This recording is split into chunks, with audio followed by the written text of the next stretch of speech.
Dan pada kesempatan ini kita akan membahas terkait dengan tablet nanopartikel. Nah, pertama-tama kita akan membahas terkait dengan apa itu tablet nanopartikel.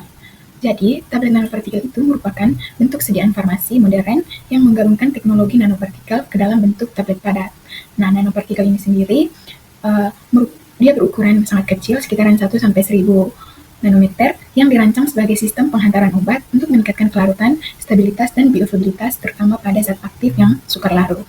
Nah, dengan ukurannya yang sangat kecil, teknologi ini memungkinkan obat lebih mudah diserap di tubuh dan juga dapat diarahkan ke target tertentu serta mampu menembus sel yang sulit dijangkau oleh partikel biasa. Selain itu, penggunaan nanopartikel ini juga dapat membantu menurunkan dosis obat dan juga meningkatkan efisiensi obat. Adapun tantangan bioavailabilitas dan peran nanopartikel, di mana bioavailabilitas oral itu seringkali menjadi kendala utama dalam efikasi terapi. Nah, nanopartikel di sini berperan strategis dalam mengatasi hambatan-hambatan seperti yang pertama itu hambatan kelarutan dan laju disolusinya rendah, di mana dapat membatasi jumlah obat yang tersedia untuk diabsorpsi. Yang kedua ada permeabilitas membrannya terbatas yang menyebabkan molekul obat itu sulit menembus membran sel epitel usus. Nah, yang ketiga, metabolisme lintas pertama, di mana hal ini menyebabkan degradasi obat secara masif di hati sebelum mencapai sirkulasi sistemik. Dan yang terakhir yaitu instabilitas kimia, di mana degradasi obat itu akibat pH ekstrem di lambung. Nah, dari hambatan-hambatan tersebut, di sini nanopartikel sangat berperan strategis, di mana dia itu dapat meningkatkan luas permukaan, yang mana mempercepat proses pelarutan obat di dalam cairan gastrointestinal. Nah, yang kedua, sebagai transportasi melalui jalur limfatik, di mana nanopartikel lipid itu dapat diserap melalui sel M di pairs pads usus menuju sistem limfatik sehingga dia itu dapat menghindari metabolisme lintas pertama di hati. Yang ketiga ada internalisasi seluler, di mana ukuran nano itu dapat memfasilitasi pengembalian obat melalui mekanisme endositosis, yang mana dapat meningkatkan penetrasi ke dalam sel target. Dan peran yang terakhir yaitu sebagai perlindungan matriks, di mana matriks polimer itu atau lipid dapat membungkus molekul obat sehingga melindunginya dari lingkungan asam lambung dan degradasi enzimatik, sehingga dapat meningkatkan stabilitas sel aktif hingga sampai di lokasi tujuan obat. Selanjutnya kita masuk di parameter penting preformulasi, di mana ada 3 parameter utama, yaitu yang pertama ada parameter ukuran partikel, di mana target utamanya adalah di bawah 1 mikrometer atau idealnya 100-500 nanometer. Nah, hal ini untuk meningkatkan luas permukaan dan juga mempercepat disolusi. Parameter yang kedua ada luas permukaan, di mana semakin kecil partikel, maka semakin besar luas permukaan spesifik. Hal ini dapat meningkatkan laju disolusi, tetapi juga meningkatkan reaktivitas kimia yang butuh kontrol. Yang ketiga, itu ada parameter interaksi eksipien, di mana penggunaan stabilisator seperti PVA itu sangat penting untuk memberikan stabilitas sterik dan juga elektrostatik guna mencegah agresi. Nah, selanjutnya ada beberapa peran eksipien dalam tablet nanopartikel, yaitu yang pertama ada carrier matrix atau matriks pembawa, di mana carrier matrix ini dia berfungsi sebagai media tempat nanopartikel terdispersi sekaligus melindungi zat aktif dari degradasi. Nah, bahan ini juga itu dapat membantu mengontrol pelepasan obat dengan menjaga distribusi nanopartikel tetap homogen dalam tablet. Nah, contoh bahannya itu seperti PVP, HPNC, polyethylene glycol, dan lain-lain. Selanjutnya ada disintegrant atau bahan penghancur, di mana dia berperan dalam mempercepat hancurnya tablet saat kontak dengan cairan tubuh melalui mekanisme penyerapan air dan pengembangan. Nah, contoh bahannya itu seperti sodium starch glycol dan clospovidone. Selanjutnya ada stabilizer atau surfaktan, di mana dia itu berfungsi untuk menjaga kestabilan nanopartikel dengan cara menurunkan tegangan permukaan dan mencegahnya terjadi agregasi. Nah, contohnya itu ada Twin 80, habis itu ada Polosamer 188, dan juga ada banyak bahan lainnya. Yang kelima ada cryoprotectant atau lyoprotectant, di mana dia digunakan dalam proses freeze drying untuk melindungi nanopartikel dari kerusakan akibat pembekuan dan pengeringan. Nah, contoh bahannya itu seperti manitol, sukrosa, dan laktosa. Selanjutnya ada wetting agent, di mana dia berfungsi meningkatkan kemampuan pembasahan partikel sehingga nanopartikel dapat terdispersi kembali dengan cepat saat kontak dengan cairan. Nah, contoh bahannya itu seperti polisorbitol 80, dan propilen glikol.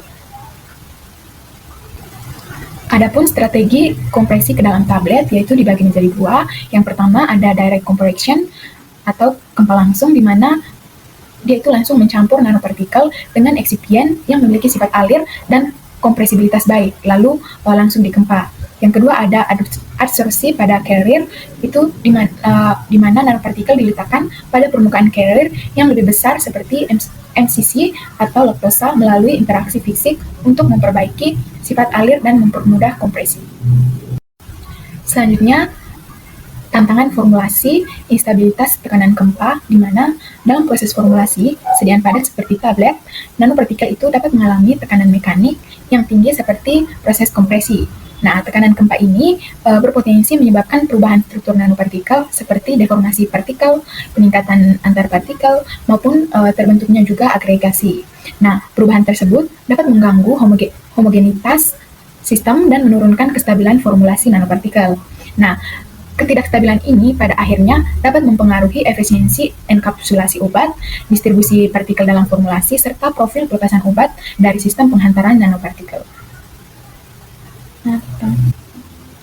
Selanjutnya kita masuk di evaluasi mutu tablet nanopartikel, di mana ada beberapa evaluasi, yaitu yang pertama ada karakterisasi partikel, DLS dan SAM.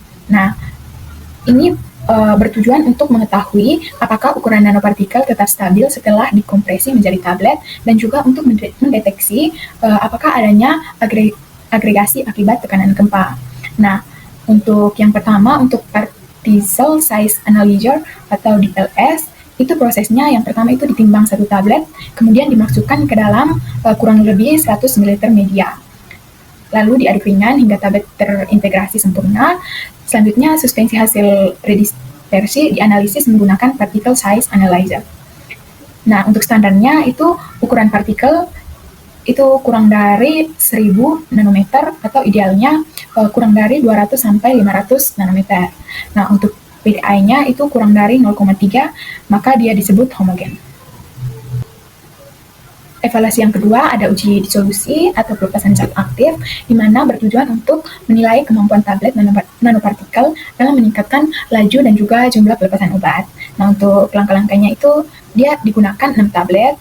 Alat yang digunakan yaitu USP 402, volume medianya besar 900 ml, suhunya 37 dengan toleransi 0,5 derajat Celcius, kecepatannya 50 sampai 75 rpm. Media yang digunakan yaitu HCl dengan pH 1,2 atau buffer pH 6,8. Nah, sampel diambil pada wadah tertentu, lalu dianalisis menggunakan UV vis. Nah, untuk standarnya itu dia lebih besar dari sama dengan 80% zat aktif terlepas dalam 30 menit, dan juga profil disolusinya lebih cepat dibandingkan tablet konvensional.